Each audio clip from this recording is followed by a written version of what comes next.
A liturgia desse domingo de Ramos, meninas e meninos muito queridos, nos apresenta um contraste muito forte.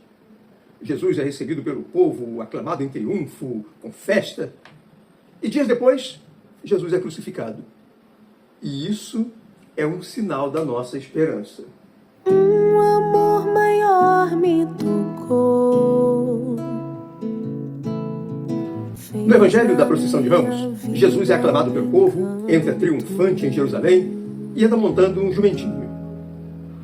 A primeira leitura nos apresenta a prefiguração de Cristo na profecia sobre aquele servo sofredor.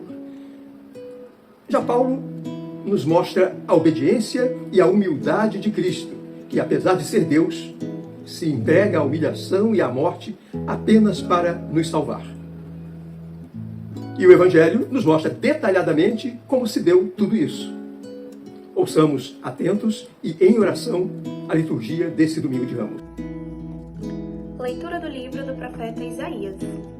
O Senhor Javé deu-me língua de discípulo, para que eu saiba ajudar o desanimado com uma palavra de coragem. De manhã em manhã ele faz meus ouvidos ficarem atentos, para que eu possa ouvir como discípulo. O Senhor Javé abriu-me o ouvido, e eu não fui rebelde nem recuei. Entreguei minhas costas para aqueles que me queriam bater, e ofereci minha face aos que me queriam arrancar a barba. Não escondi meu rosto dos insultos e escarros. Palavra do Senhor. Leitura da carta de São Paulo aos Filipenses.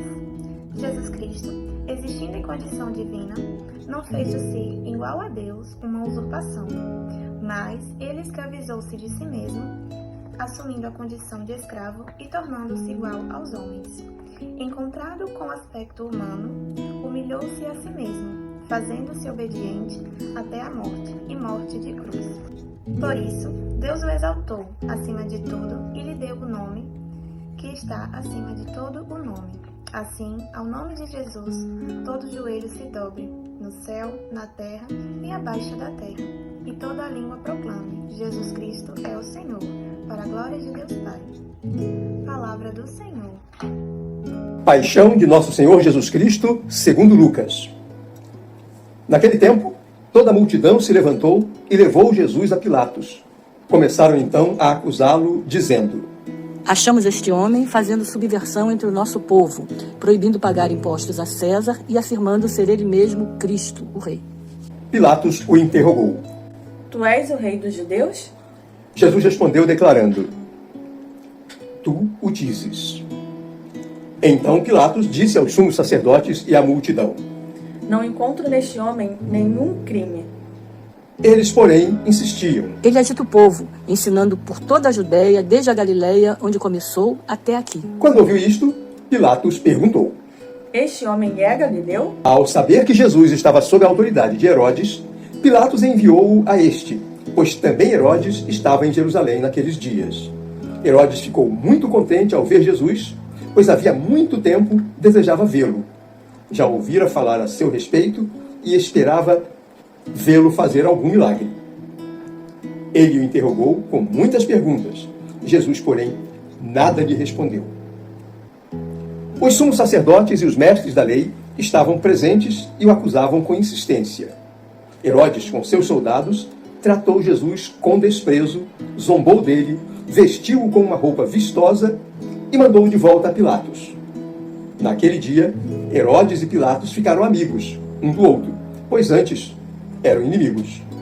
Então Pilatos convocou os sumos sacerdotes, os chefes e o povo e lhes disse: Vós me trouxeste este homem como se fosse um agitador do povo. Pois bem, já o interroguei diante de vós, e não encontrei nele nenhum dos crimes de que o acusais.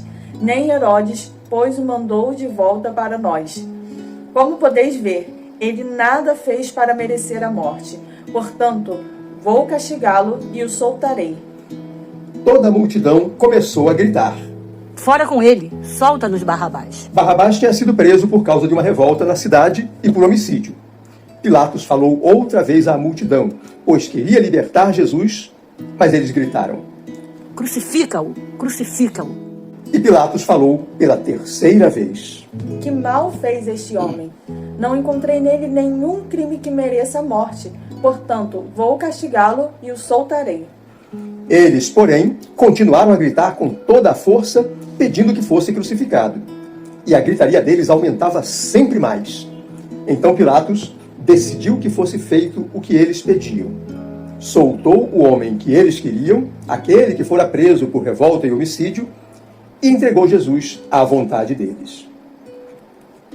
Enquanto levavam Jesus, pegaram um certo Simão de Cirene, que voltava do campo, e impuseram-lhe a cruz para carregá-la atrás de Jesus. Seguia-o uma grande multidão do povo e de mulheres que batiam no peito e choravam por ele. Jesus, porém, voltou-se e disse: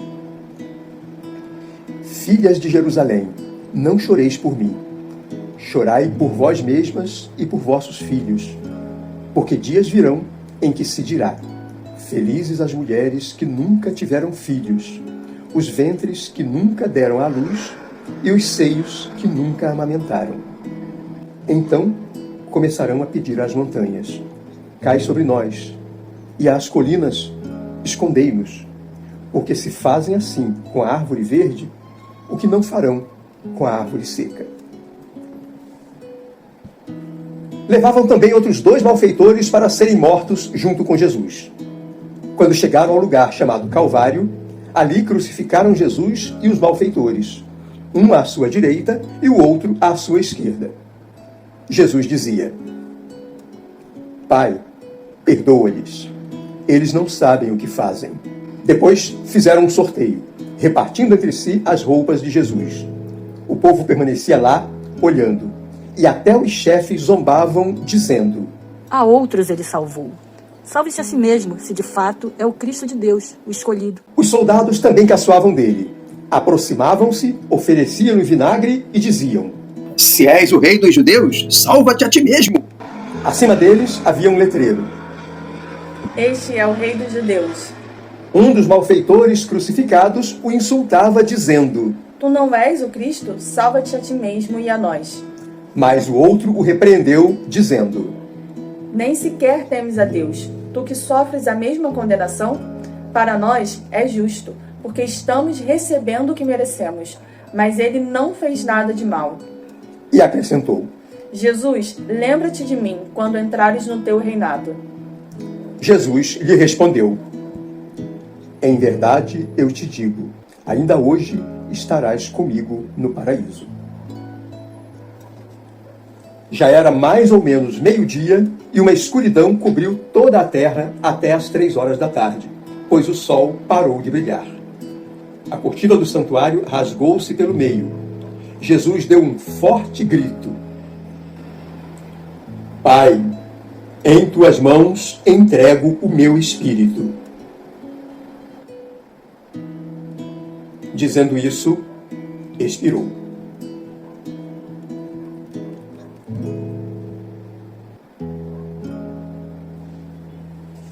O oficial do exército romano viu o que acontecera e glorificou a Deus, dizendo: De fato, este homem era justo. E as multidões que tinham acorrido para assistir viram o que havia acontecido e voltaram para casa, batendo no peito. Todos os conhecidos de Jesus, bem como as mulheres que o acompanhavam desde a Galileia, ficaram à distância olhando essas coisas. Palavra da salvação. Glória a vós, Senhor. Meninas e meninos, irmãos muito queridos, nós começamos apresentando a liturgia desse domingo de Ramos, lá na primeira frase desse vídeo, usando a palavra contraste. Afinal, Jesus é recebido pelo povo com festa e com aclamação no domingo. É a procissão de Ramos. Mas ele é humilhado e morto pelas autoridades de Jerusalém alguns dias depois. Mas esse contraste é ainda maior. Há um contraste de mentalidades. A mentalidade de Jesus, a quem nós queremos e devemos imitar, é a mentalidade dos que pensam no próximo. Já a mentalidade dos seus adversários daquela época, e ainda hoje, é a mentalidade oposta, a do eu. Se não vejamos, aqueles adversários repetiam o tempo todo, lá no episódio da cruz, como se fosse um bordão de um narrador de futebol, né? Aquele cara que diz: olha o gol, olha o gol, olha o gol. Mas o bordão era outro. O bordão era: salva-te a ti mesmo, salva-te a ti mesmo. Mas isso é absurdo. Não tem cabimento. Imaginem Jesus ou qualquer um de nós, os seus imitadores, preocupado com salvar-se a si mesmo, pensar nos próprios interesses, nos objetivos, pensar na própria saúde, pensar no seu próprio bem-estar, olhar por si mesmo e não pensar nos outros. Isso não é Jesus. Esse é o bordão da humanidade de ontem e de hoje que crucificou e que continua a crucificar Jesus. Mas essa mentalidade é exatamente o contrário da mentalidade de Deus. Jesus não aceita aquele salva-te a ti mesmo. Ele tem uma missão. Ele está aqui para salvar a mim, salvar a você, salvar a todos nós. Ele não pede nada para si mesmo. Aliás, ele nem se preocupou em se defender, em se justificar. Ele oferece a misericórdia, o perdão, a oração ao Pai por todos e todas que o crucificam, inclusive por mim e por você. Eles não sabem o que fazem. Nós não sabemos o que fazemos.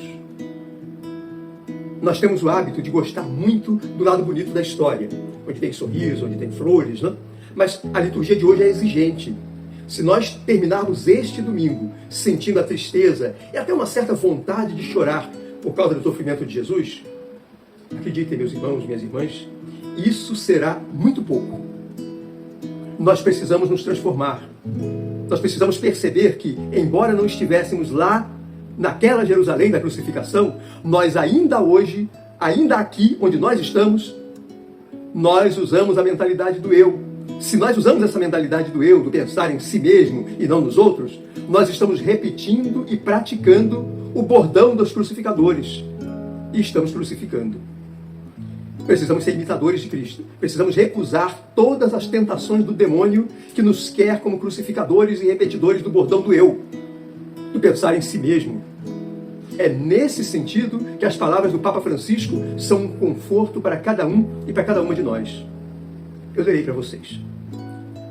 Lá no alto da cruz, Jesus vive o seu mandamento mais difícil, o amor aos inimigos, e nos ensina a reagir, a romper o círculo vicioso do mal e dos queixumes, das reclamações, a reagir aos cravos da vida com o amor, aos golpes do ódio com a carícia do perdão.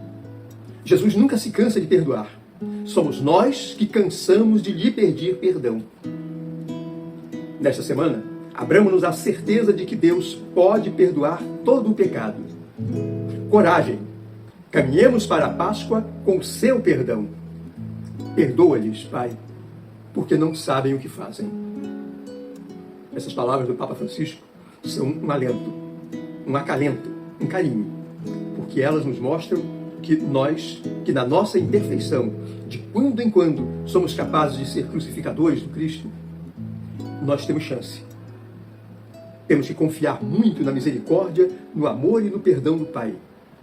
Temos que confiar muito em que Jesus nos leva ao paraíso, nos leva ao céu e nos leva através do perdão. Precisamos praticar a nossa humildade, precisamos praticar a nossa misericórdia. A humildade para reconhecermos-nos pecadores, reconhecermos-nos de vez em quando esses crucificadores que precisam do perdão e do amor de Deus. E devemos praticar a misericórdia que Deus tem para conosco, devemos praticá-la para com o irmão. Sem isso, nosso caminho fica incompleto. Oremos, para que nós sempre pratiquemos a humildade, sempre busquemos o perdão e sempre tenhamos a coragem de perceber que Jesus nos oferece seu perdão, seu amor, sua misericórdia, sempre. Fiquemos na paz de Jesus, com a espiritualidade de José e no sereno amor de Maria. Até o nosso próximo e muito feliz encontro. Um amor maior me tocou, fez na minha vida um encanto.